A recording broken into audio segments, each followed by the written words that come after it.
Blount County 4-H Homespun kids will lead the pledge to the allegiance to the American flag.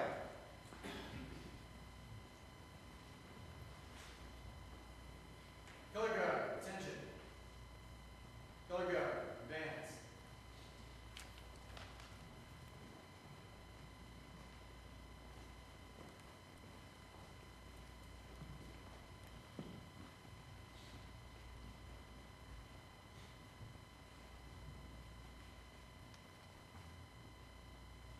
Color guard, present the colors.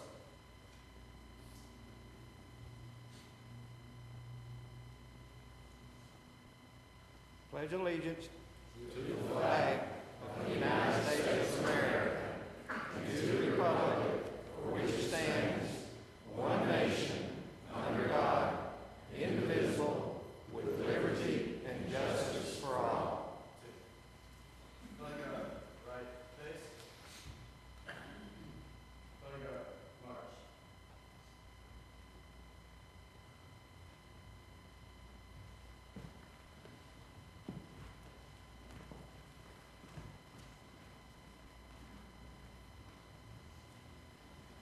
Please remain standing.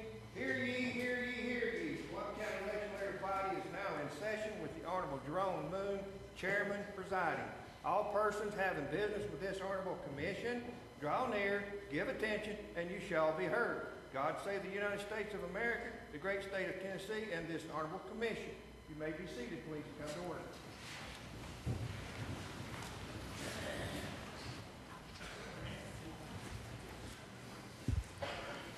I'd like to welcome everyone tonight.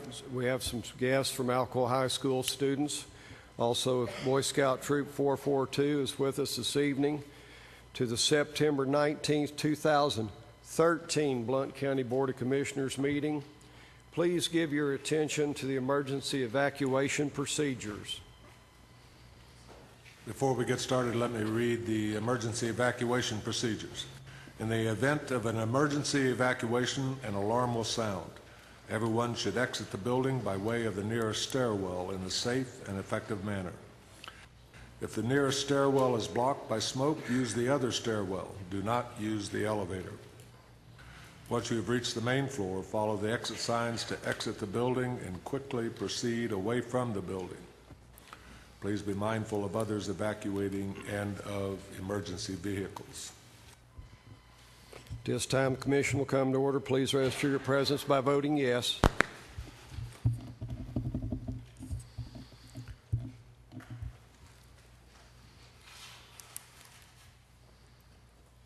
You have 20 present, 1 absent. You have a quorum. Thank you, Mr. Clerk. Chair will now stand for a motion to set the agenda.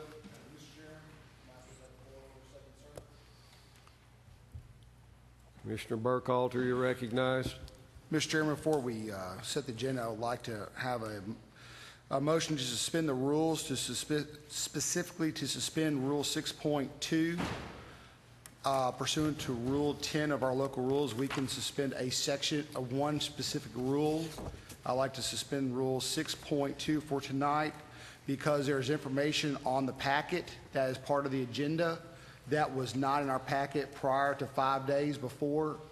Therefore, I would like to suspend the rules now so that way we can have a clear setting of the agenda without any issue. I understand the motion's on the floor to suspend Rule 6A. Mr. Carver seconds. It's not a debatable motion. Vote yes to suspend local Rule 6A. Vote no, not to suspend.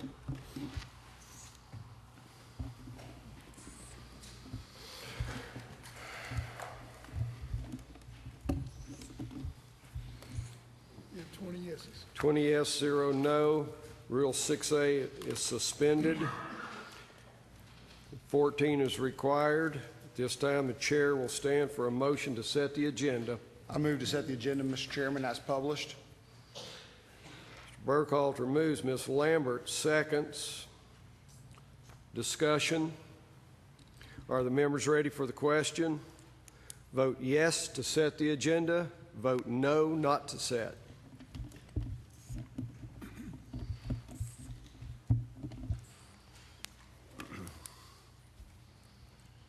20 yeses. 20 yes, 0 no, 1 absent. The agenda is set. Moving to item B, the consent calendar. The chair will stand for a motion to approve the consent calendar. Commissioner Burkhalter moves. Commissioner Lael seconds.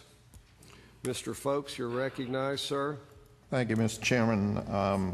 I'd like item 4K to be moved to the regular business portion of the agenda. Item 4K will be moved to item F6.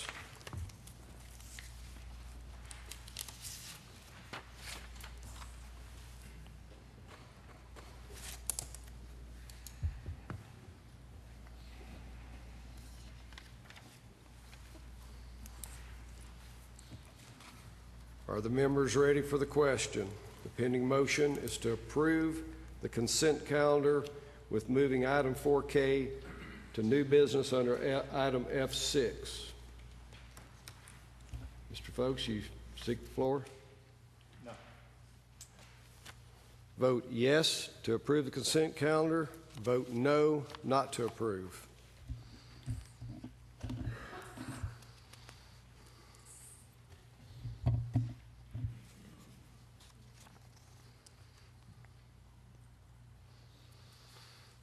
You have 20 yeses.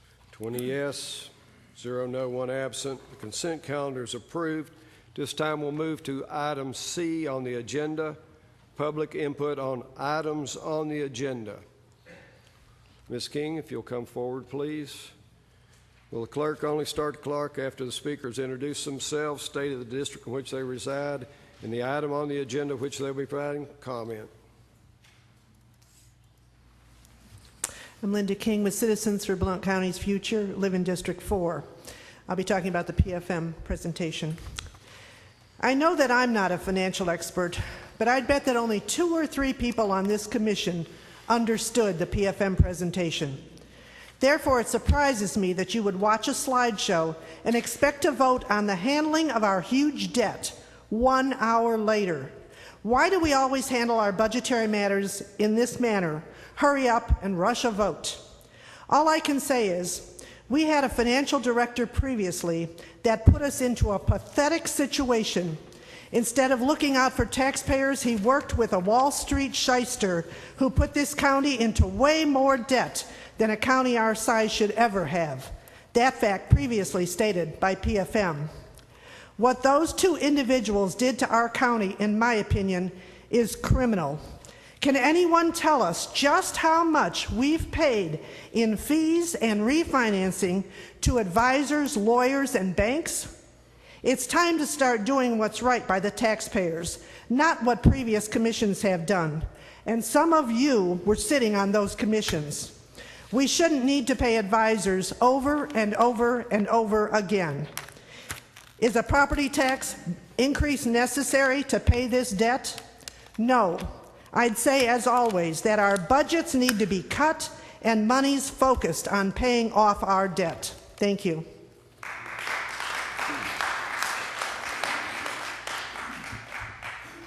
If you'll come forward, please, and introduce yourself.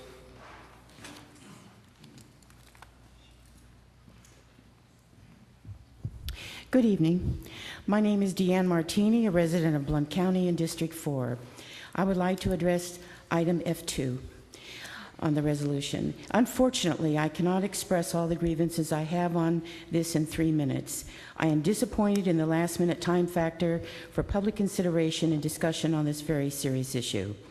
I don't claim to be an expert on financial bond loan issues. However, as a former real estate sales and marketing agent, and on a simpler level, I do understand the difference between variable interest rates versus fixed interest rates on home loans. In the 1980s, right after the savings and loan crisis, I had to deal with selling homes that had upside-down home loans that were higher than the real estate market value, similar to the conditions of the housing bubble disaster. Back then, the adjustable rate mortgages, or ARMs, were birthed and began the housing bubble market, which I predicted was totally unsustainable, and it busted. I realized then that adjustable rate interest loans created volatile conditions that could create a financial crisis for most people without having a strong backup capital to handle variable high interest rates. Fixed interest rates offer more stable financial conditions. I would like to ask you to take more time to rethink the restructuring of this $171 million monster variable rate bond debt and change the direction to a fixed rate. Please do not pass this current resolution. It is just another crippling Band-Aid, similar to what our federal government is doing that's created trillions of dollars in unsustainable national debt. It's time to apply Republican fiscal conservative principles and cut out the fat. Stop practicing irresponsible tax and spend behavior. Start balancing the budget and be financially responsible. Haven't you wasted enough taxpayer monies in Blount County? Please stop disrespecting us as Blount County taxpayers. We've been taxed enough already. You have violated our trust. It's deplorable that we have to come to these meetings and admonish you to be responsible.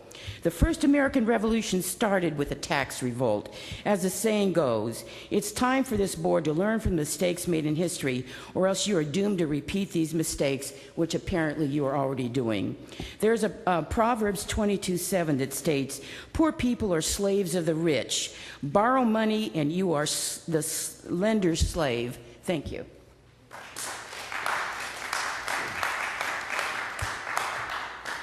Anyone else? Mr. Grothjohn.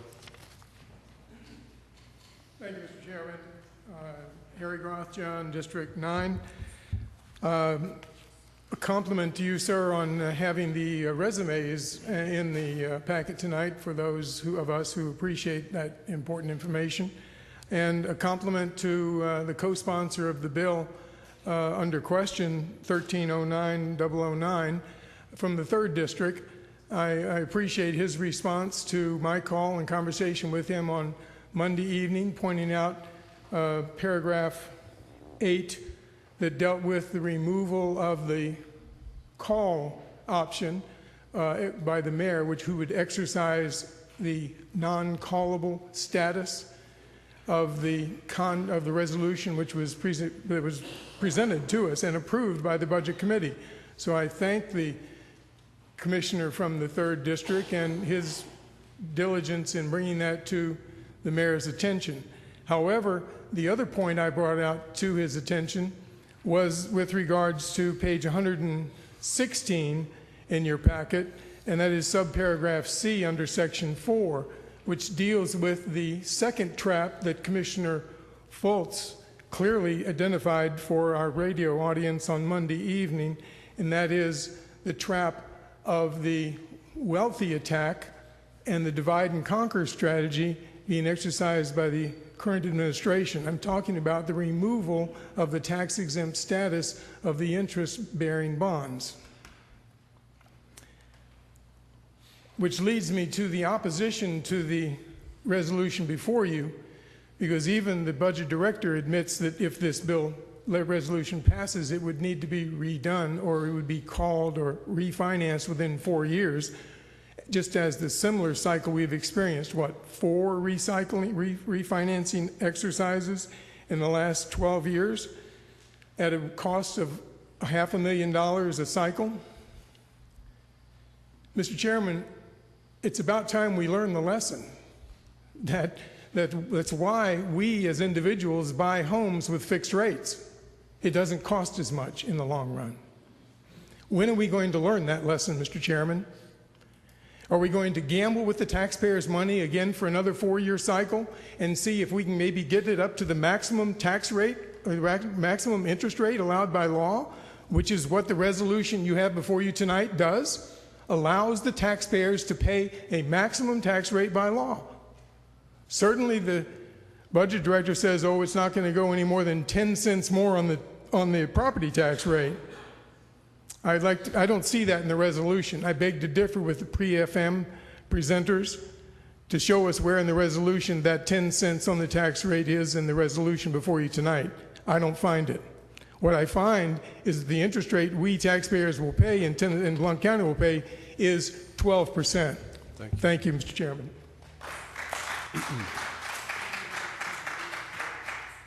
Anyone else? Moving on to item D on the agenda, election of commission chairman.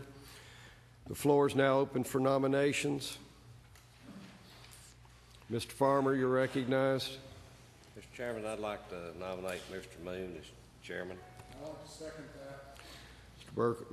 Burkhalter seconds. Are there additional nominations? Mr. Burkhalter moves nomination cease. Is there a second? Second. Ms. Lambert seconds. There requires a roll call vote. Vote yes to elect the nominee. Vote no not to elect the nominee.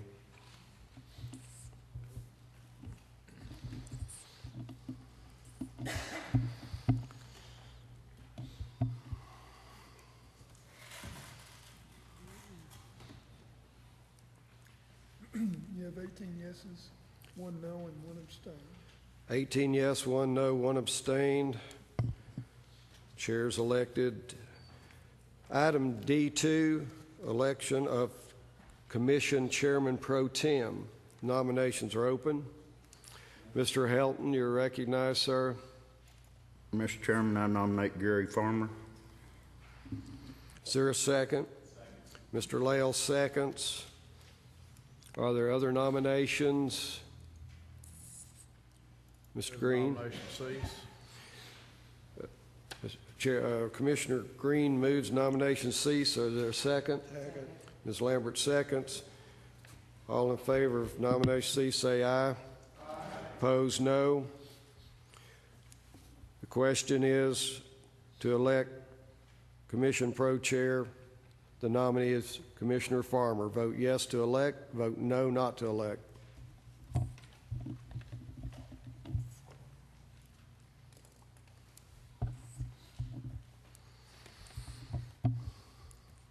19 yeses and 1 abstain. 19 yes, 1 abstain. Commissioner Farmer is elected Chairman Pro Tem. Item D3, election of parliamentarian. The floor is now open for nominations. Commissioner Burkhalter, you recognized. I'd like to recommend Chairman Lewis, Commissioner Lewis to this. Commissioner Lewis is nominated. Is there a second? Mr. Helton, you second that? Yeah, I'll second. Thank you, sir. Chair will stand for motion. Nomination cease. Ms. Lambert moves. Is there a second?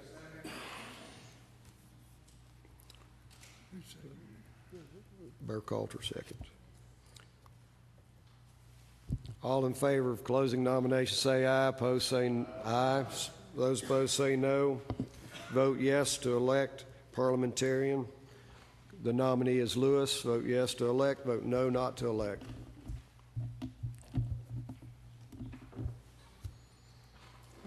Yeses and 1 abstain. 19 yes, 1 abstain. Commissioner Lewis will be the parliamentarian. No business under item E.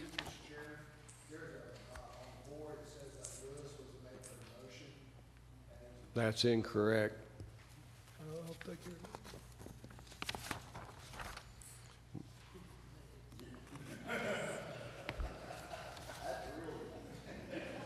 Commission will come to order. Commission is not in order.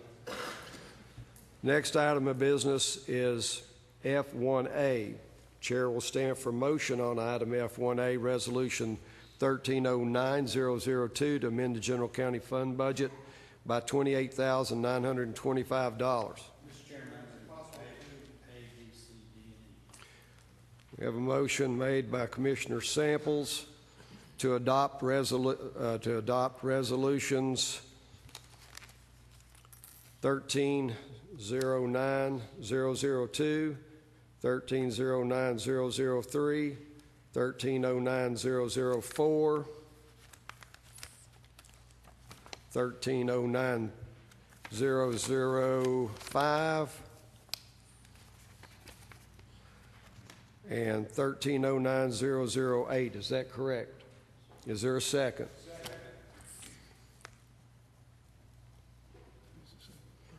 Burkhalter. Is there discussion?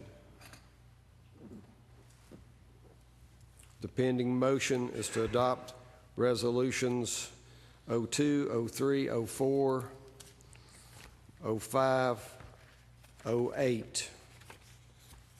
Vote yes to adopt the resolutions. Vote no not to adopt.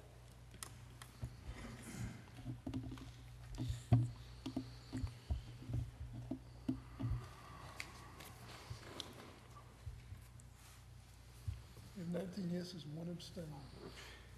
The motions are adopted. The next item of business is F2. The chair will stand for motion on item F2, Resolution 1309009, authorizing the issuance of general obligation refunding bonds in one or more series in the aggregate principal amount not to exceed $170,925,000 of Blount County, Tennessee, to refinance the county's outstanding Series E1A loan agreements and Series E5A loan agreement, making provision for the issuance, sale, and payment of said bonds, establishing the terms thereof and the disposition of the proceeds therefrom, providing for the levy of a tax for the payment of the bonds, and authorizing the assumption from the Public Building Authority of Blount County and the Public Building Authority of Sevier County of certain interest rate swap agreements relating to Series E1A loan agreement and Series E5A loan agreement.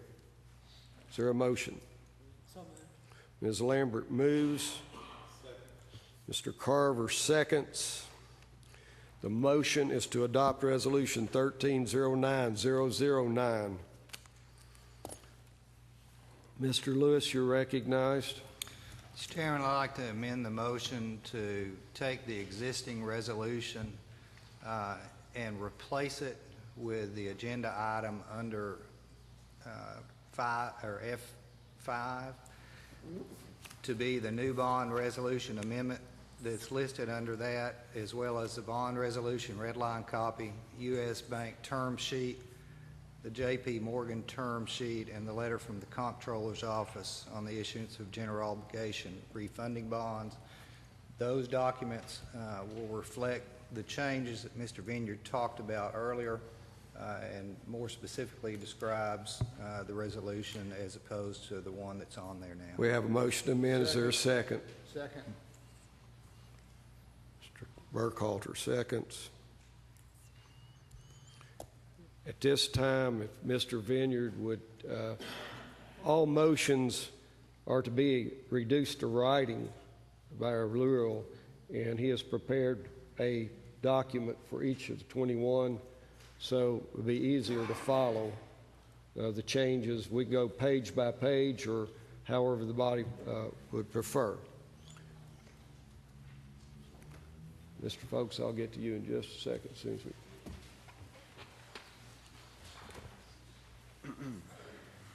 This is the motion to amend. So once we take this vote, then we'll have to vote on the resolution as amended.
Commissioner Folks, you're recognized. If you'd like to take some more time to organize or look through, we can delay for a moment.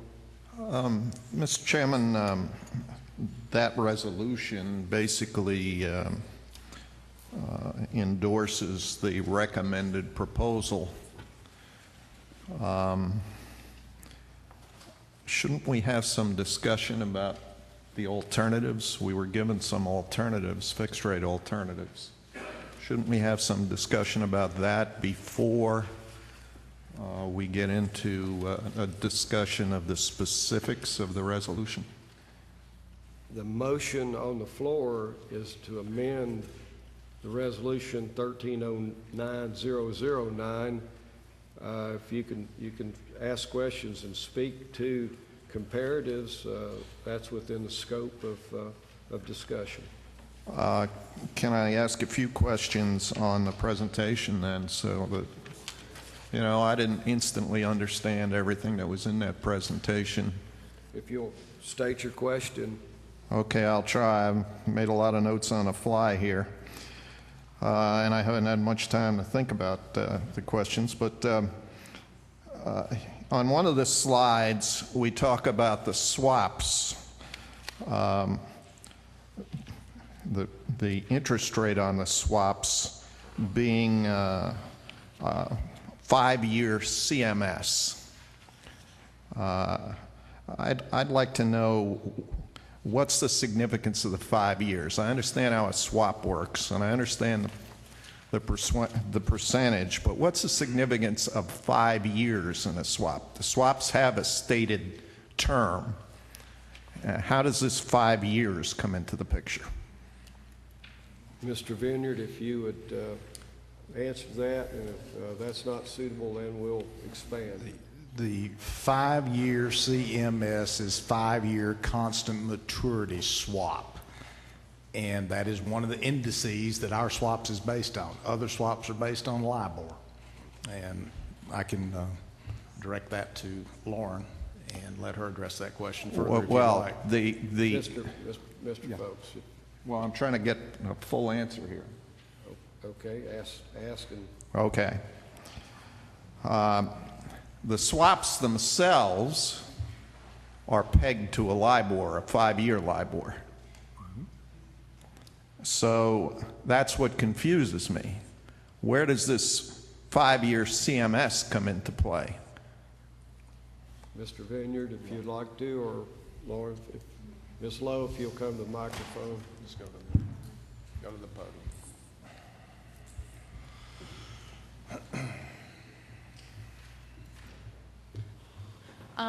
I will answer the question very similar to the way Mr. Vineyard did. I'm sorry. You could have, thank you. Oh, okay. I will answer the question very similar to the way Mr. Vineyard did.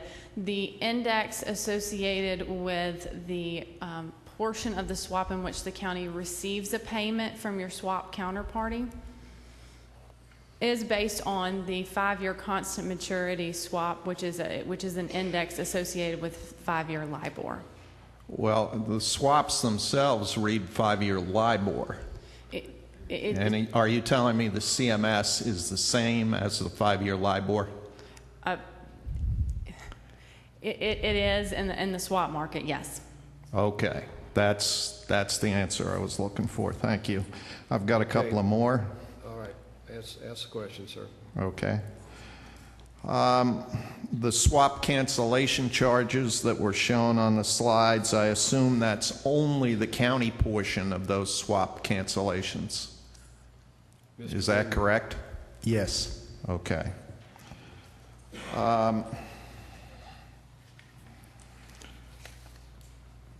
In your, let's see. Yeah, the swap cancellation fees in your fixed rate analysis.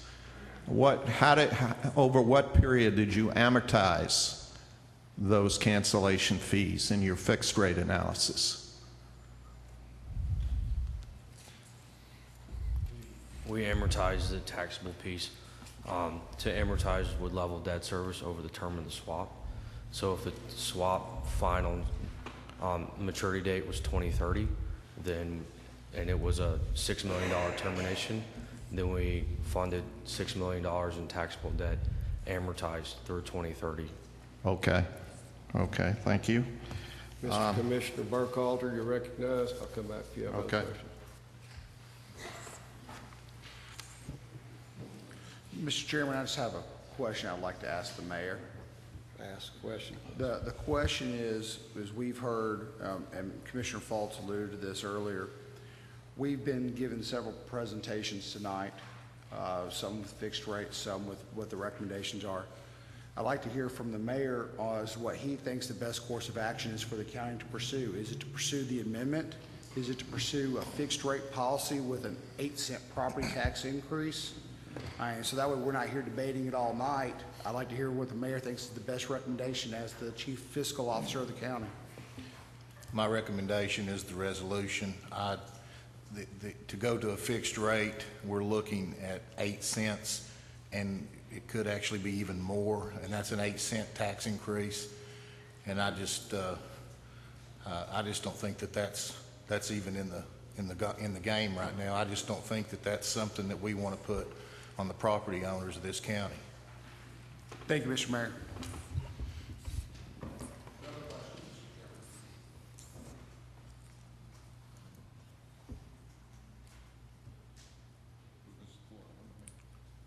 No, I have no lights on the board. Commissioner Merle, you're recognized. You're the first. Yes, I'd like to ask Mr. Vineyard a question. This seems kind of rushed to me. I mean, I know we've met and we've talked about it and we've kind of been talking about it, but we have some new information and I would like to analyze it. So go across your timeline of why we have to have it approved tonight. Mr. Vineyard, just a moment. Well, the most succinct answer I can give you is when we went out for the RFPs, we asked for quotes that would be good for 90 days. 90 days is up tomorrow. I can't control the commission meeting schedule, and we're bringing it to you with the most current information that we have available. As you saw in the presentation, the swaps were marked to market based on today's numbers, and we've given you as current information as we can. That information will change whether you make a decision 6 weeks from now or 6 days from now or 6 months from now. The concept is still the same. The recommendation in my mind is pretty simple. We can change the debt that we have now and pay less by doing it and not incurring additional debt, nor are we increasing the property tax in any shape, form, or fashion. Mr. Chairman, I'd like to ask another question of Mr. Vineyard. Ask the question, please. Everybody that I've talked to wants a fixed rate. Everybody. I have not heard not one person say, let's go with a variable rate. When I talk to people about maybe a 1 or 2 cent, in my mind I didn't know what the percent would be or what the pennies would be. I didn't expect 8 cents. I thought that was a lot. But not knowing this, I mean, I would like to go back to the people and find out, you know, would you still want a fixed rate? Or my part B to that is, can we approve this and then go after a fixed rate and go for bids and then proceed with trying to find a fixed rate maybe more reasonable, because 8 cents seemed like a lot to me. Mr. Vineyard, you're recognized. The simple answer to the question is yes. If you adopt the amended resolution as is recommended, it does not prevent us from pursuing a fixed rate solution. The terms that are in your packet that U.S. Bank has quoted for Blount County's piece of debt has a provision in there that we would be forbidden from changing that the first year. But after that, we can do it. And I can promise you that a year is not too far out. Thank you. Commissioner Samples, you're recognized, sir. I'd like to ask Mr. Vineyard a question. Go. Randy, do we have to treat both of these issues as one? It seems like that's what we're doing. I'll give you the lay explanation. The debt that we currently have is issued in the county's name, both for the hospital piece and for the county's piece. We have separated that in the resolution and identified the hospital debt and the non-hospital debt, which is the county's debt. I mean, it's an efficiency issue as far as I'm concerned. But in the county's portion, there are two issues involved in that, isn't that correct? That is correct. That's the E5A question I'm and asking. E1A. That's the question I'm asking. And where I'm headed with this, yes, it would take 8 cents on the property tax to go to a fixed rate. But do we necessarily have to raise the property tax when we have approximately $12 million in debt service? Is it possible that we go this route with one of them and pay one of them, or go to fixed rate on one of them, which would be considerably less than 12 million? Mr. Vineyard? That is a fair question. The answer is yes. As Josh pointed out in his presentation, you can address the termination fees and pay those off with cash. The question is, will we have enough to do that and still have adequate reserves that are suitable for this body? And secondly, remember, we are not funding our debt service fund with enough property tax rate at this time. We're approximately 4.5 cents short and using fund balance every year to pay our debt service in the current debt service fund. So 8 cents, I don't want to be picky, but 8 cents would be the equivalency of what we think it would take in a property tax to fund the conversion of the variable rate debt to a fixed rate debt mode. We still have one significant issue that has not been resolved yet, because this thing's been very fluid, and that is split dollars. Are we impacted by that or not? And I don't have an answer for you on that. Follow up. Mr. Samples, you recognize. Could you give me the total to go fixed on these two as individuals? The two bond issues as individuals. I know you gave it earlier, but I couldn't see the numbers or hear them.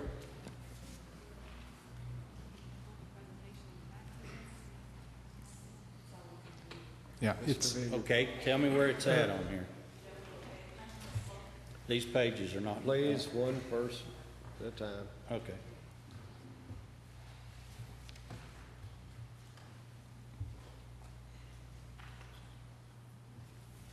I just want in millions or whatever.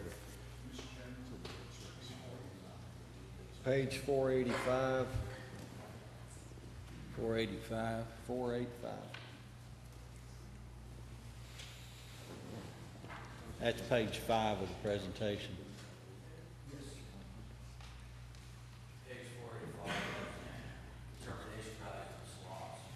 Okay, so I don't want that kind of language. I want you to tell me on A5A, what would it take to go fixed rate? And on whatever the other one is, how much would it take to go fixed rate?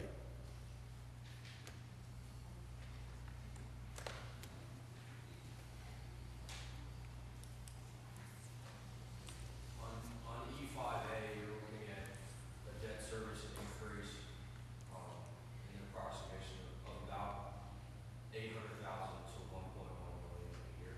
So we're looking at approximately $1 million to go fixed rate on that bond issue. Per year. Per year. Per year. Per year.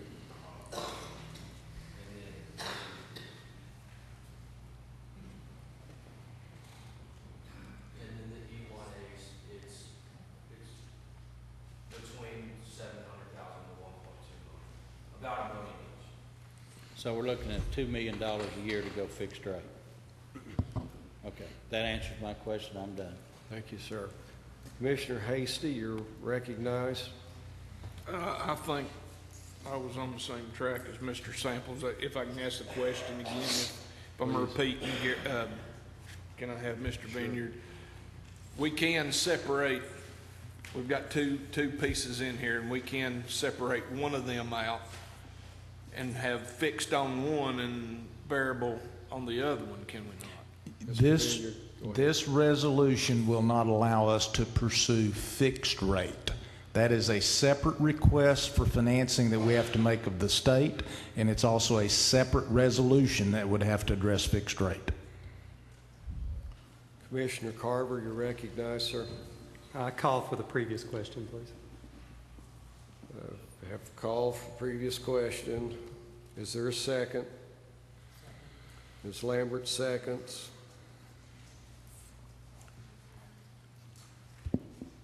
Vote yes to move the previous question, which would stop all discussion and go for an immediate vote. Vote no to continue discussion. Please vote.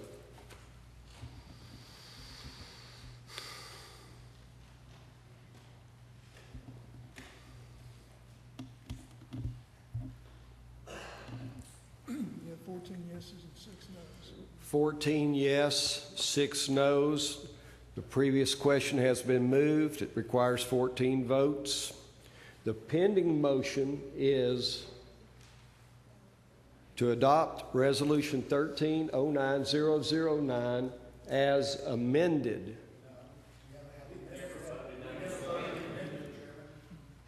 We're voting on the amendment. That's the pending question, is to adopt, is to accept the amendment. Excuse me. I misstated the question. Let me back up.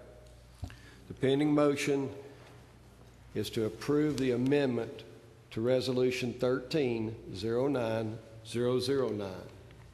Vote yes to amend. Vote no not to amend.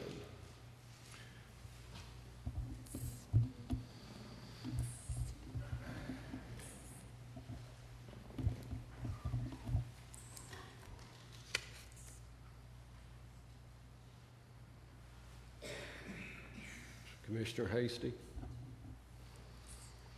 You have 18 yeses and 2 noes. 18 yes, 2 noes. The amendment, the resolution is amended. Now the pending motion on the floor is to adopt Resolution 13-09009 as amended. Mr. Folks, you're recognized.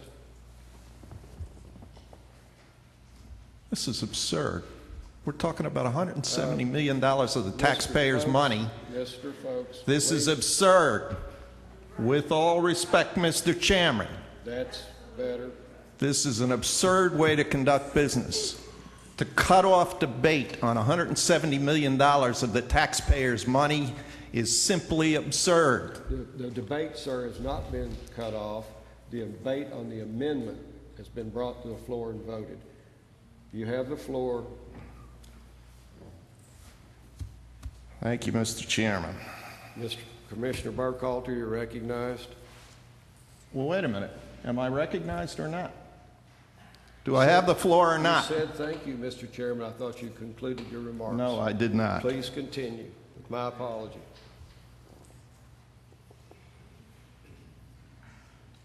Question. Turn your mic on, sir.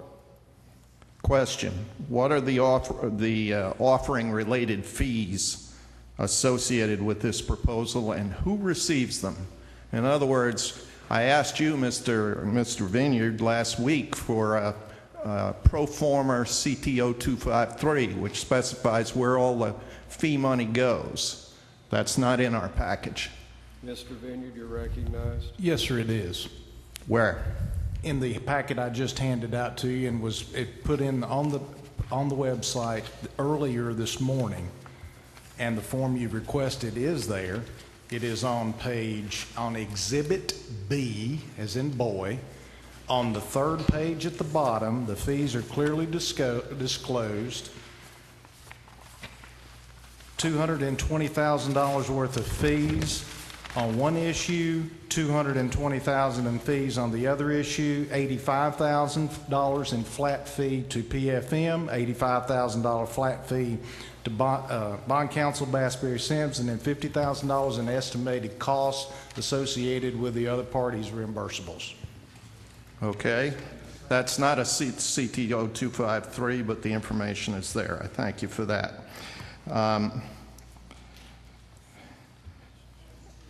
The presentation talks about synthetically fixed interest rates. That's one of the great Wall Street lies perpetrated on the unsuspecting public. Synthetically fixed rates are not really fixed at all. And to PFM's credit, I think they pointed that out tonight. the slope of the yield curve can significantly change synthetically fixed rates, for sure.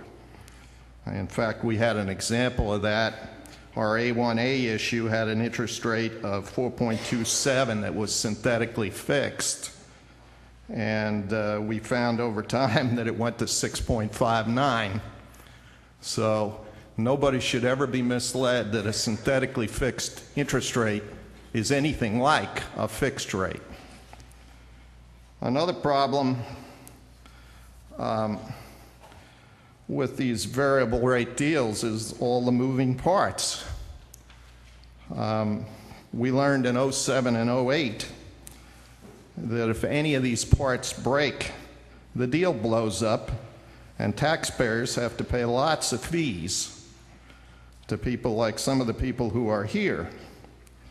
For example, it cost the taxpayers $2.7 million to originally issue the bonds that we're talking about tonight, way back when they were originally issued. Then when the deals blew up in 08, it cost the taxpayers another $1.5 million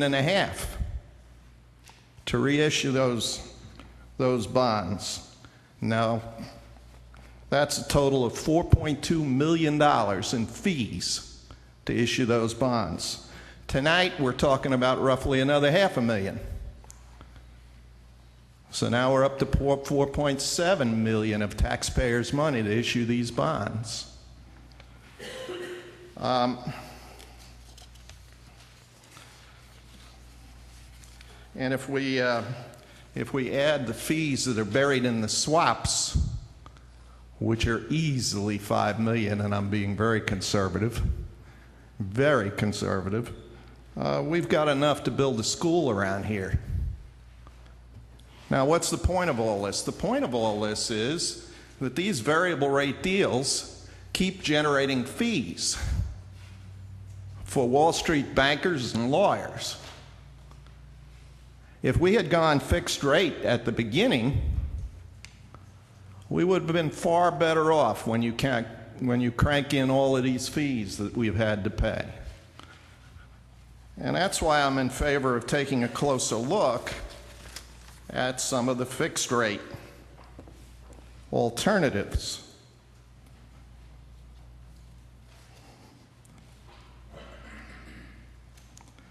I also have a couple of problems with the resolution as written, but the real thrust of my comments right now is that we ought to take a close look at fixed rate. And we don't have to go all fixed rate. We could just go fixed rate on one of these and continue variable rate in another. But make no mistake, this is a 3-year deal as it's been described. So 3 years from now, we'll have the same bunch of people in here looking for another $500,000 in fees to redo this again. I mean, this is the ultimate the ultimate paycheck for Wall Street. It's an annuity. It just keeps going on and on. That's why Wall Street loves these crazy deals. If we go fixed rate, we've been done with it.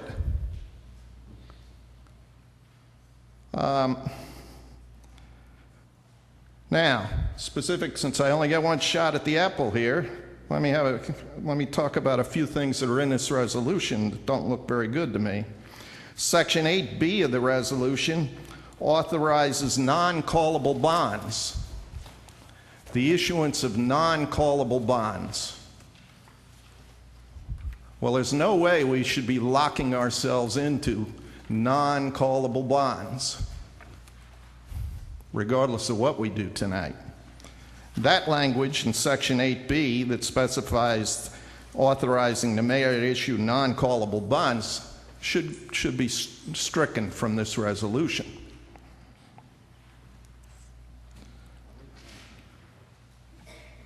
Has it been now? Okay. Section 4C. That's the problem with throwing this stuff on our desks and we can't get to look at it. We waste time because we don't know what changes got in and what didn't. Section 4C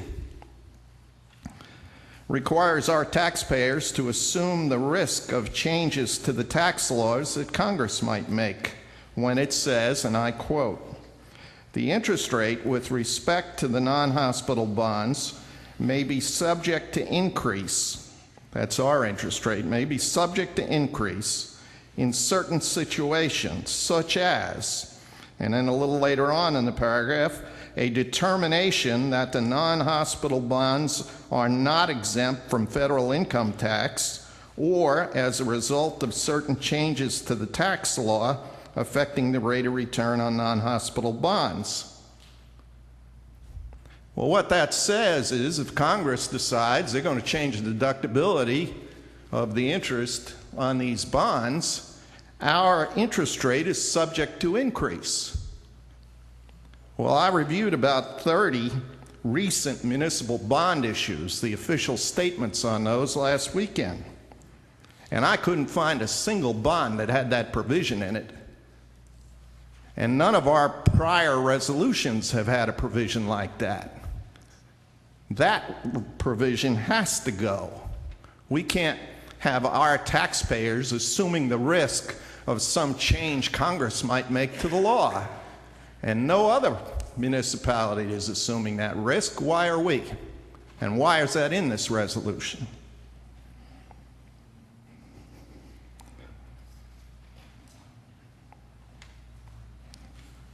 Excuse me, Mr. Chairman, I got to check some more of my notes here. Take your time, sir.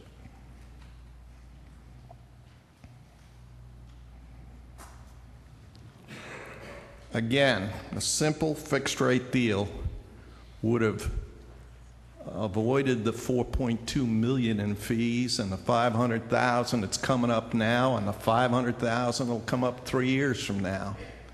We need to look seriously at a fixed rate solution. Thank you. Commissioner Burkhalter, you're recognized. Thank you, Mr. Chairman. Mr. Vineyard, in regard to one of the points that Mr. Fultz brought up on the article of item 4C, dealing with the income tax situation, can you elaborate a little bit on that as to why this provision is in there? Mr. Vineyard, you're recognized. I'll make one comment and then I'll ask your bond counsel and our bond counsel to explain that. This is not a traditional bond deal. This is a bank loan. Terms are generally different, so it's a little bit of an apples to oranges comparison, but I'll defer to Mr. Mamontoff.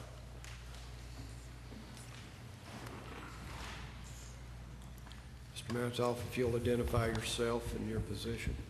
Sure. My name is Mark Mamontoff. I'm with Bassberry and Sims. I'm in Knoxville. Mr. Vineyard's absolutely right, and Mr. Fultz is also actually right. If you look on Emma, which I assume he did, looked at a bunch of official statements, a fixed rate deal will not have these yield adjustment clauses in there. These are very standard, though, in bank loan deals. 95% of the deals that I do with banks have this type of provision in it. The other 5% are usually because the bank doesn't know what they're doing. Any significant bank of making a loan of this size would have these sort of yield adjustment provisions in them. Specifically, there's very little risk that Congress would retroactively tax these bonds. What that primarily is getting at is that if you all do something that causes the bonds to be taxable, for example, if you leased your jail, for example, to say CCA, a private entity, you could cause these bonds to become taxable, and the bank says that's something that we shouldn't have to take the risk for. That's primarily why that provision is in there. Also, though, there are rate adjustment clauses. If tax rates go down, your rate will go up. That's a very common provision in this kind of loan, and it's because they're trying to preserve their yield. And you effectively have that right now because you have low floater bonds in the market, and if tax rates go down, they become less valuable, and your rates inherently will go up. So even though you don't formally have that type of clause in your existing low floater bond, that is effectively what would happen if tax rates go down. All tax-exempt bonds become less valuable. They go inversely to tax rates. Somewhat ironic, but that's the way it works. Thank you, sir. Thank you. Mr. Chairman, I have another question, may I? Yes. we've heard tonight that we are 5 cents short in our debt service of even funding our current. We've heard that we need 8 cents to go fixed, so that's 13 cents we need to cover.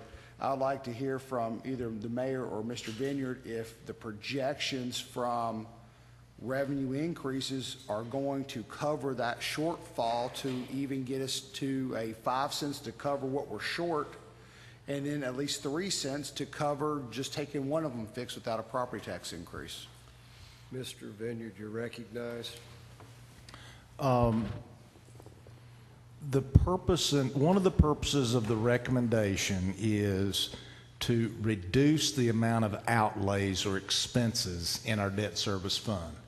If this motion is approved by this body, that means that the $1.4 million that we're budgeting right now will be reduced, so we won't have to use as much fund balance. So we will still have a structural deficit, in my terminology, in the debt service fund.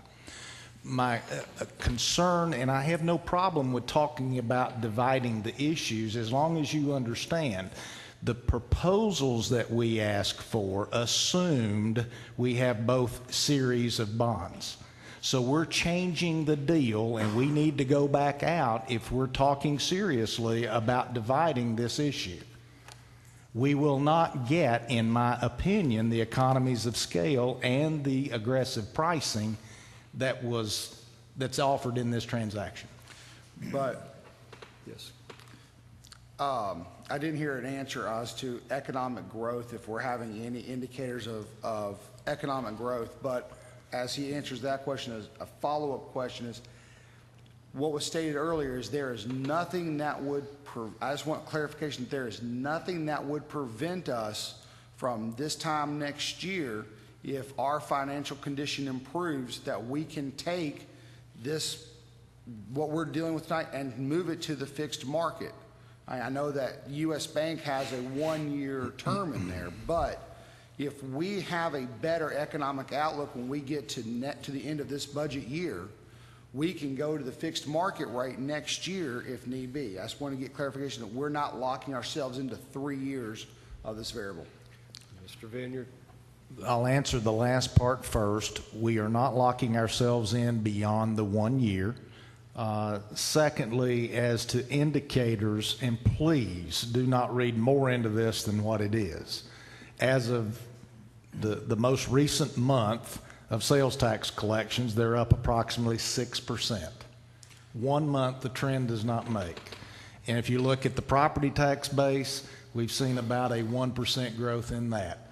That is not a trend. It is something good and a lot more advantageous than some other counties have experienced. Secondly, your point about the financial condition of the county improving, I think we're always better off when you go into the public markets in being in a stronger financial position. That holds true for any community, not just Blount County. And then, Mr. Burkhalter. But when you mentioned, Mr. Vineyard, about sales tax, we as the general county do not get any benefit from sales tax. Is that correct? We only get property tax? Just a moment. Mr. Vineyard. It directly benefits the highway fund, and to the degree that there is growth in the general economy, which is all that number really indicates is what the general economy is doing. It's only one of many, many indicators. Then it would lessen the requirement for funding education in general down the road. Thank you, Mr. Vineyard. No more further questions, Mr. Chairman. Commissioner Samples, you're recognized. Mr. Vineyard, please. Can I ask Mr. Vineyard? Well, ask the question to the chair, and I'll recognize Mr. Vineyard. Do you think it would be possible to go ahead and separate these two, and when we do that, is it possible for us to go fixed on one of them and variable on the other at this time? Mr. Vineyard? The answer to splitting them is yes. In my opinion, we don't have the ability to pay for it right now. Even if we use the debt service fund balance? Mr. Vineyard?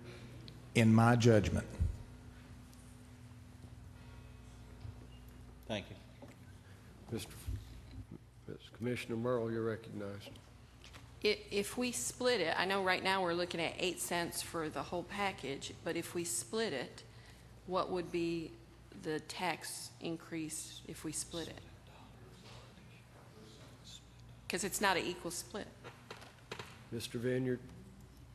That's correct. It's not an equal split, and it depends on which one. And my comment is, we, in my estimation, cannot afford to do either of them fixed rate right now. Commissioner Lewis, you're recognized. 3 points or questions, and that'd be directed to Mr. Vineyard. Randy, what is the amount of the savings to the county over the next 3 years with this reissue, with this refinance?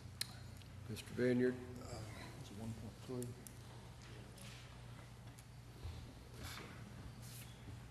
Let me pull that slide up. It's they are net fees. They're not. They're gross.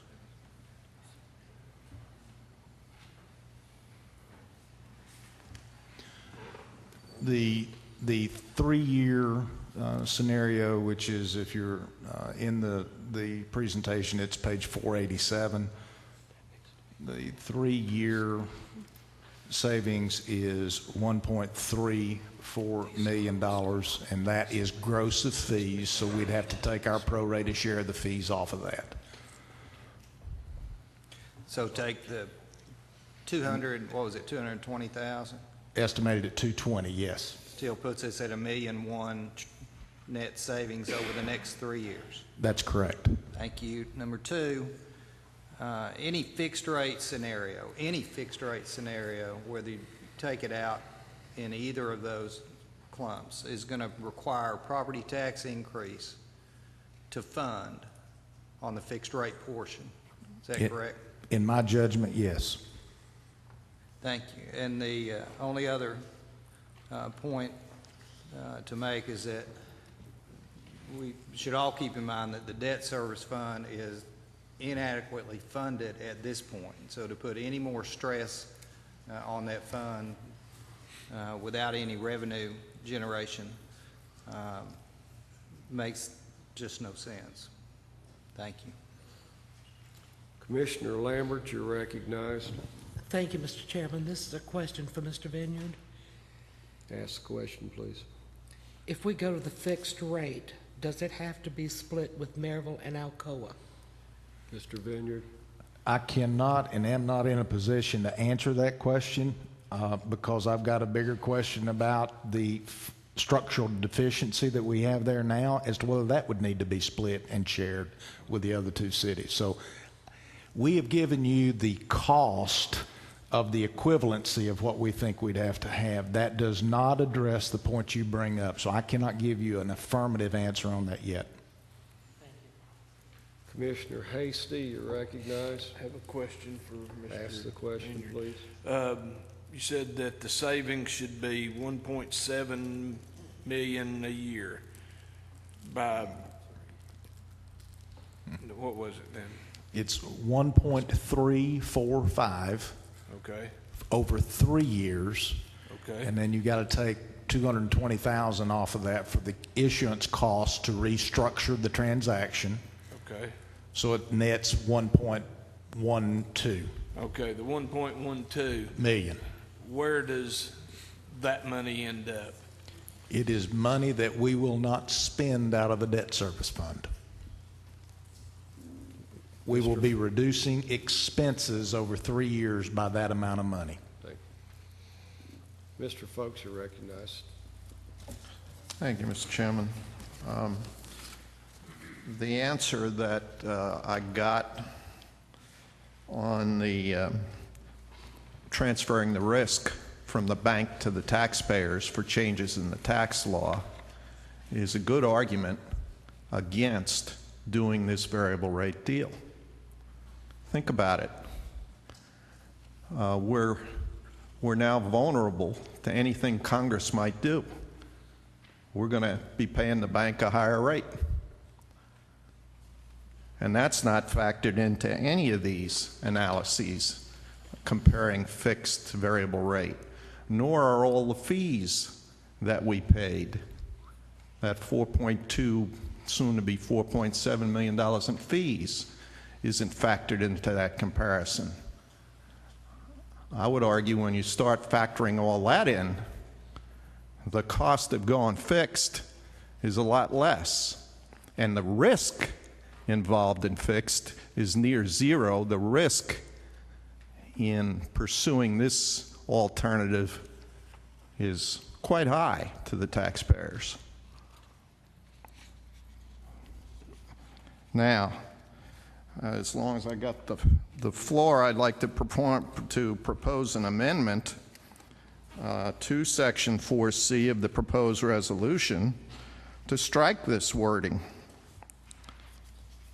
to strike the wording that makes us vulnerable, makes our taxpayers vulnerable to changes in the tax rate. That is, that allows the bondholder to increase the rate as a result of changes to the tax law.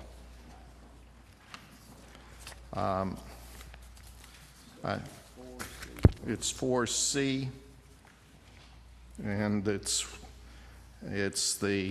in the clause, the interest rate with respect to non-hospital bonds may be subject to increase in certain situations, such as a determination that the non-hospital bonds, and it's the wording that says a determination that the non-hospital bonds are not exempt from federal income tax, or the result of certain changes in law affecting the rate of return of those non-hospital bonds. I'm proposing that that wording be struck from that paragraph.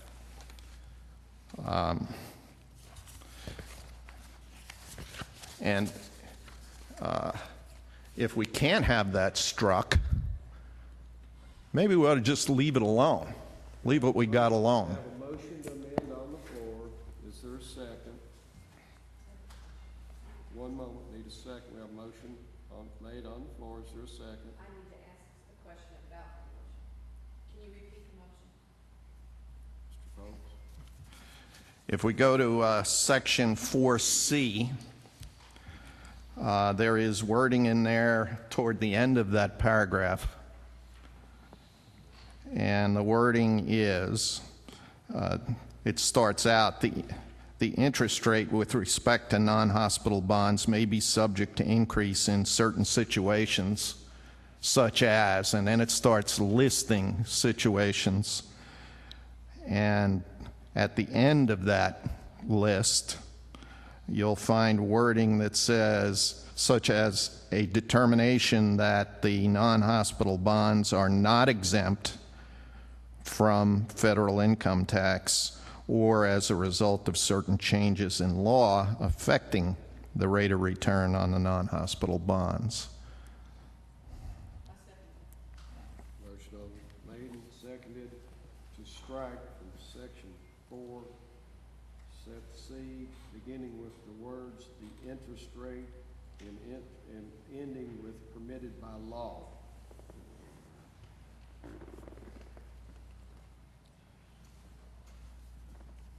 Mr. Burkhoff, do you recognize? I'd like to discuss the amendment. I would like to ask a question either to Mr. Vineyard or Mr. Mametov. If removing this section affects the agreements that we have put out through our RFP. Does removal of 4C affect the RFP and the quotes that we received? Mr. Vineyard, I recognize you, and then Mr. Manitoff, if you'd like to respond. I will give you the lay explanation. It kills the deal. Thank you. Mr. Chairman, I'd like to follow up with a comment, please. You have the floor, sir. I'd just like to thank briefly Ms. Lowe and Mr. Mametov and the associate from PFM that is sitting through this entire meeting tonight. They've been kind of thrown into the bear's den here for 2.5 hours or so, and I'd just like to thank them for being here to answer our questions this evening. And thank you for the hard work on trying to correct and help us out of the situation. Thank you. Commissioner My question was, originally, I was thinking that the swaps and bonds for the hospitals were like separate. It was a separate from us, but this makes it appear that it's connected. You are correct. The hospital transaction is a part of this resolution. They are paying their own way on their portion of the debt. We are changing how the deal works when we change, if you were to adopt that proposed amendment. Thank you.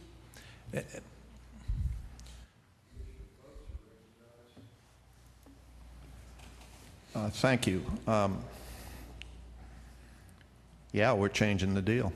We're not letting the bank dump the risk of a change in the law on the taxpayers. Now, the existing bonds do not give the banks that option.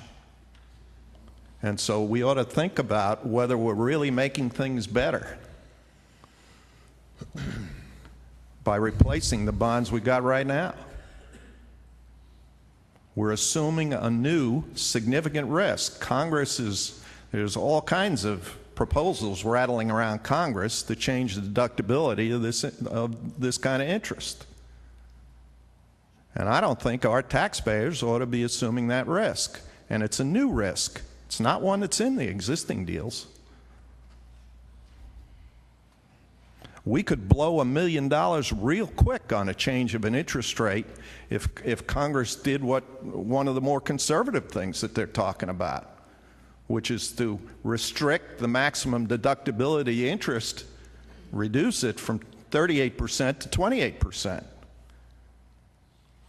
Well, if that happened, this $1 million savings you're talking about would disappear in a hurry, and the taxpayers would come up short several million. So we really ought to be thinking about what we're doing here. Thank you. Commissioner Samples, you're recognized. Speaking on the amendment. Yes, on the amendment. I would like to ask, is this in fact not part of the current bonds that we are talking about? This statement, this amendment? I would direct that to Mr. Mamentov. He's well-versed in this matter. Your existing bonds are backed by a letter of credit, which essentially guarantees your bond. They're typically sold to money market funds that buy these kind of variable tax-exempt bonds. Fidelity and Schwab by far are the biggest buyers of these kind of bonds. What happens is the interest rate is set weekly. If tomorrow Congress revoked the deductibility of the interest rate, your rate would go up automatically because the remarketing agent would have to raise the rate to take into account. So Mr. Fultz is right. Legally, it's not built into the documents, but as an economic matter, you have that exact same risk in your present deal, that if the taxability of the bonds goes away, your rate is going to jump, just like it would here. So there's really no economic difference. Also, in your existing BB&T reimbursement agreement, if there are changes in law that cost them extra money to maintain the letter of credit, your letter of credit fees go up instead of your interest rate on your bonds. So very similarly to this language, you have essentially the same risk due to the regulatory changes that affect banks, but instead of affecting your interest rate, it affects your letter of credit fees. So we're sort of talking about apples and oranges here because it's a different kind of deal, but the economic substance between the two deals is very similar.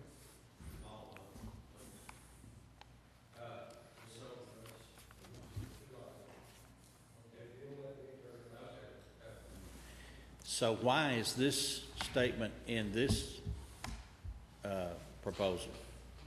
Why have now we written it out like this? Why have we written it here in this? Yes.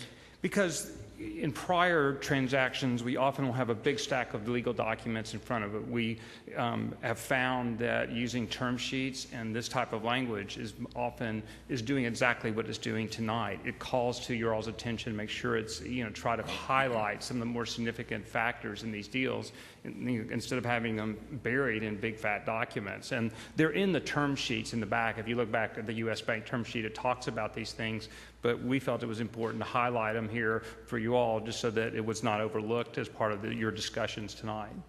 So it was not part of our current bonds, but we're writing it into these.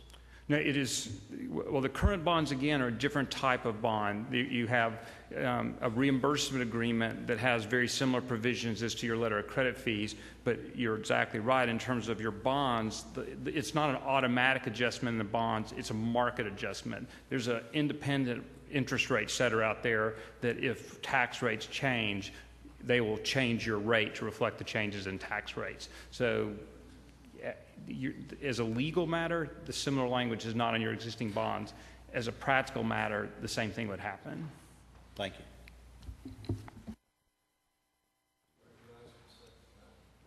you. This might be a question, sorry.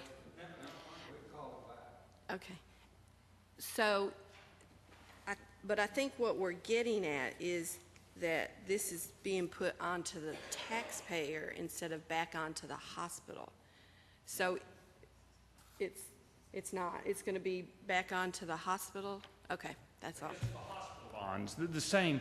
Right. The hospital revenues, I mean, you're backing the hospital. I know you all know this, but assuming the hospital pays their debts, they bear the risk, these risks as to their bonds. As to the non-hospital bonds, as we call them, you all would be bearing these risks. Economically, you're bearing them right now. Mr. Fultz is exactly right. If you go to a fixed rate deal, you do not have this risk in the market because once they're sold, and that certainly is a wonderful aspect of a fixed rate deal. But it's a balancing, is it worth the extra cost? So. Okay, thank you. Mr. Fultz, you recognize. Thank you. You answered my question that, if I understood correctly, you told me that in our existing bonds, if the tax law were changed, the monthly or weekly rate that we pay would reflect that pretty quickly. I agree with that. But your proposed deal also pegs the interest rate to that variable rate. And so why does the bank need two protections here? One, the variable rate that they add their spread to is going to reflect any change in the tax law, as you've explained. But in addition, we're giving them an additional protection. We're saying, not only that, you can raise the interest rate more. That doesn't make any sense to me. Yes. There's not a double adjustment. Just a moment. Let me get your microphone on. Yeah. Please answer. Yeah, I'm sorry. Excellent question. There is not a double adjustment in these types of deals. It's a LIBOR-based index rate, while our existing bonds that you're looking at refunding even though people call it SIFMA, which is the weekly rate, it is determined independently by independent remarketing agents on a weekly basis. That's not true in our case here.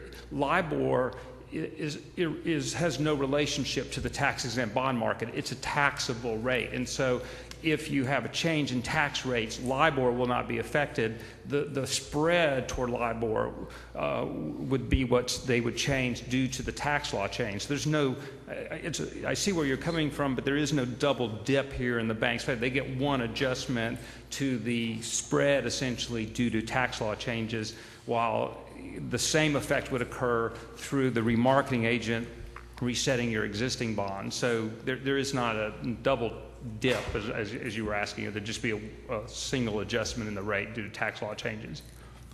One follow-up question, please. Please ask a question. Okay. Now, when this adjustment is to be made, who decides how big it is? Mr. Mayor, If it's, go ahead. I'm sorry. Go ahead. Okay. If it's a change in corporate income tax rates, say, for example, corporate income tax rates go from 35 to 28%, which is something that has been proposed. It's a mathematical formula that's built into the document, so there's no arbitrariness in it. If it's a change due to, say, Dodd-Frank and reserves, there is a methodology in the documents, but there is some discretion. Is there some possibility that there would be a dispute as to how much of adjustment there could be? Yes, that is possible, but the bank would propose something and you would have an opportunity to essentially dispute the amount that they claim is due to their regulatory changes. One more follow-up question. Proceed. Okay. I forgot the question I was going to ask. It'll come to you. Well, let me give the floor to somebody else while I think about it. Thank you. The board is clear. The pending motion is to amend the resolution by striking Section 4, Item C, the last full sentence. Vote yes to amend. Vote no not to amend. Please vote.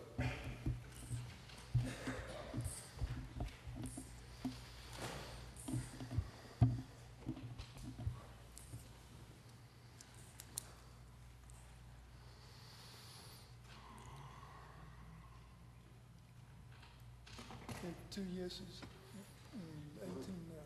2 yes, 18 noes. Motion to amend fails. The pending motion becomes the main motion to adopt Resolution 13-09009 as amended. Are the members ready for the question? Vote yes to adopt the resolution. Vote no not to adopt.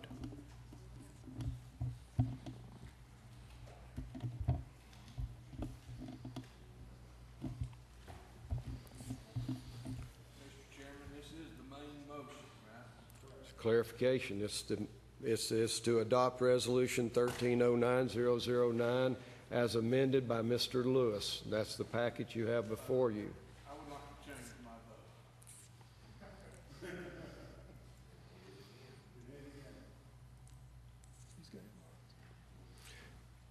vote. Mr. Herron, can you please change Mr. Hasty's vote or unlock his vote?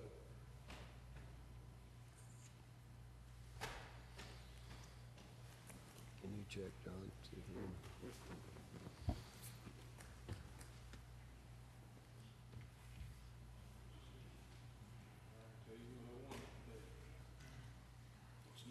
One moment, one moment. Pardon me? Okay. Announce the vote. Okay, you have 18 yeses, 2 noes. And One Mr. Hasty, absent. You wish to change your vote to a no? Change it to no. Okay. 17 yes, 3 no, and 1 absent. The resolution is adopted. Next item of business is F3. The chair will stand for motion on F3, which is resolution to adopt Resolution 13-09010. Mr. Burkhalter moves. Is there a second? Ms. Lambert seconds. The motion is to adopt Resolution 13-09010, adopting policies and procedures for the administration of federal tax-exempt obligations. Commissioner Merle, you're recognized. Oh, no, that was actually for the other motion. I wanted to ask a question, but forget it. The board was clear when I set for the vote. I'm sorry. Are the members ready for the question? Vote yes to adopt the resolution. Vote no not to adopt.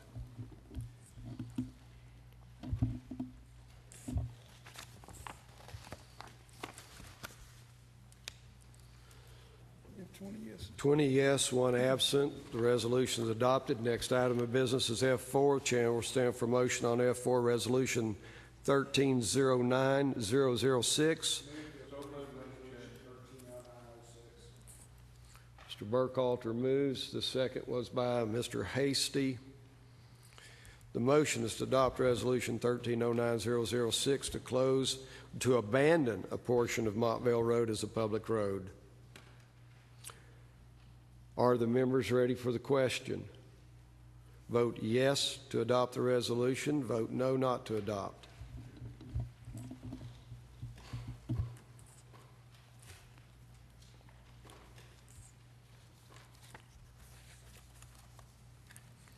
You have 20 yeses. 20 yes, 0 no, 1 absent. The resolution's adopted. Next item of business is item F5. Stand for motion on Resolution 1309011 to amend Blount County policy regarding medical dental premiums regarding married county employees where both spouses are employed by the county. Mr. Farmer moves. Is there a second? Mr. Lael seconds.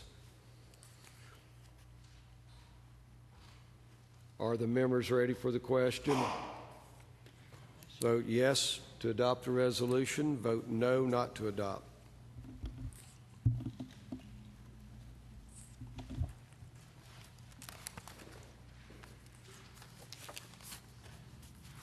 You have 20 yeses. 20 yes, 0 no, 1 absent. Resolution is adopted. Now we'll take up item F6, which was an item moved from the consent calendar 4K. It is for appointment of the Human Resource Insurance Committee. Those nominees are Mayor Mitchell, James Lee Barong, Bill Dunlap, Tanya Birchfield, Gary Farmer, Ron French, Holden Lael, Mike Lewis, David Merle, and Phyllis Christ. Motion by Mr. Burkhalter to approve. Is there a second? Mr. Carver seconds. Mr. Folks, you're recognized, sir. Thank you, Mr. Chairman. I just have a real problem with this. The Human Resources Committee sets the benefits and the cost of the benefits for our county employees, and there are 10 members on that committee. 8 of them are county employees or close relatives of county employees. I think that's a major conflict of interest. I can't vote for it. Thank you. Are the members ready for the question? Vote yes to approve the appointments. Vote no not to approve.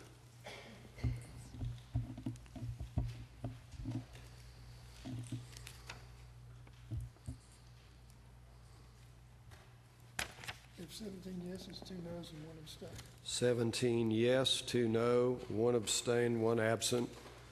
The appointments are approved. Moving to agenda item G, statements and announcements. Mr. Vineyard, you're recognized. Yes, sir. Commission, if you would, Mr. Mamontop made reference to very thick documents a while ago, and I think you've read where we have been to the Public Building Authority of Sevier County to move a swap. We've also asked permission to do that through, and was granted through the Public Building Authority of Blount County.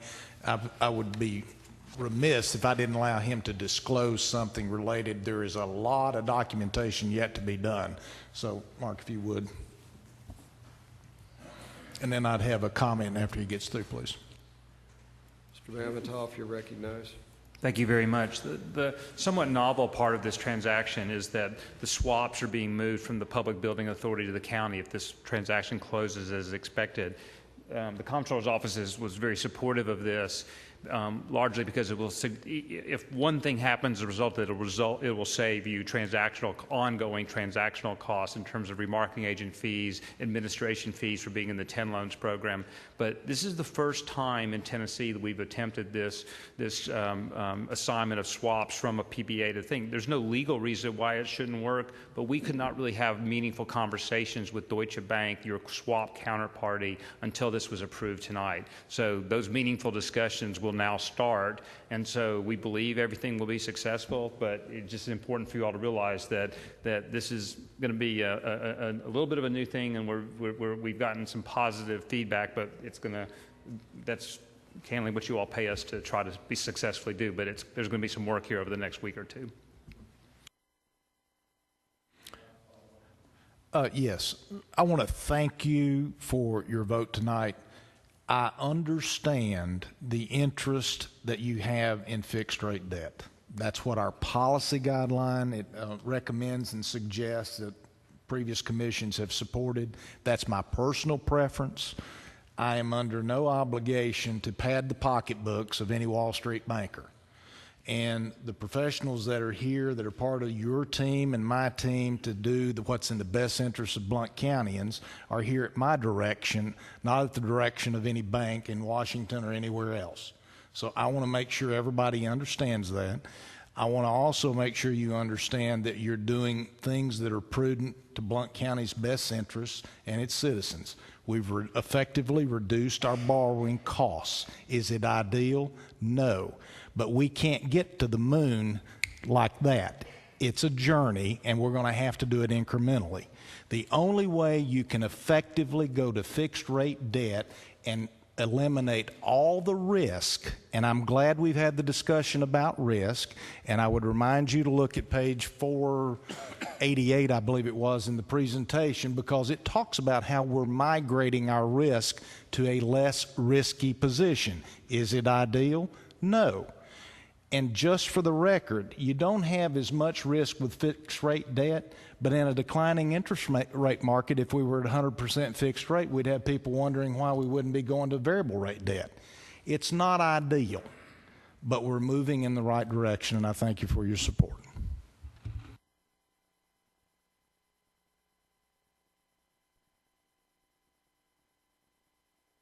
Agenda, if you'll come forward, please.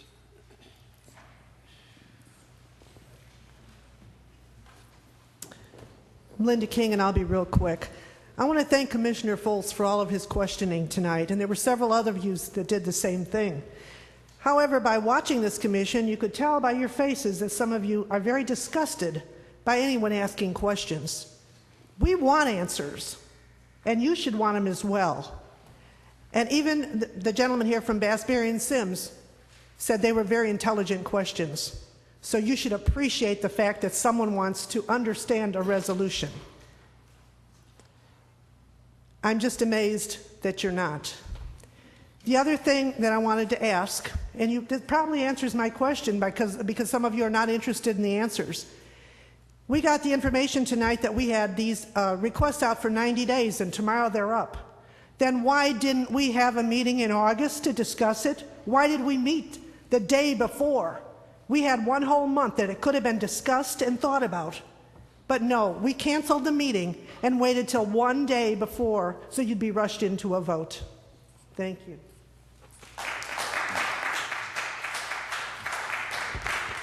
I have a question. Mr. Vineyard, how many commissioners and how much time have you spent in the last month briefing commissioners? I don't think there is a single commissioner that I have not talked to or presented to, and I have taken the bigger part of a month to do that. Are there any other items, public input? Mr. Grothjohn? I was going to call on the lad behind you. He had his hand up. Would you like to address? Come forward. Well, I too want to compliment the questions that were offered tonight. But I also want to agree with Mrs. King.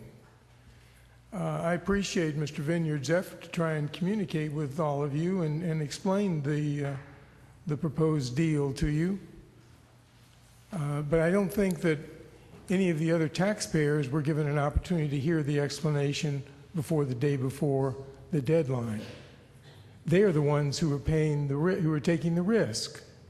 If the Congress decides to say, continue their policy of divide and conquer, and telling us that, oh, we're those dirty old wealthy people who have that tax-exempt interest coming into their household, ought to pay more taxes, and they reduce the tax-exempt rate by 30%, who's going to pay the 30% increase in the interest? They weren't in Mr. Vineyard's office this last month. They didn't hear it explained last month so they could have a chance to devaluate the interest rate risk you're asking them to take that you've given them a chance to take now. No, you took that risk for them. The next year's risk that they are going to experience in the market is on your neck and your election cycle. Thank you, Mr. Chairman.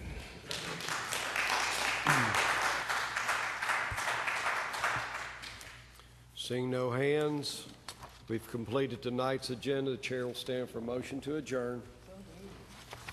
Stand adjourned.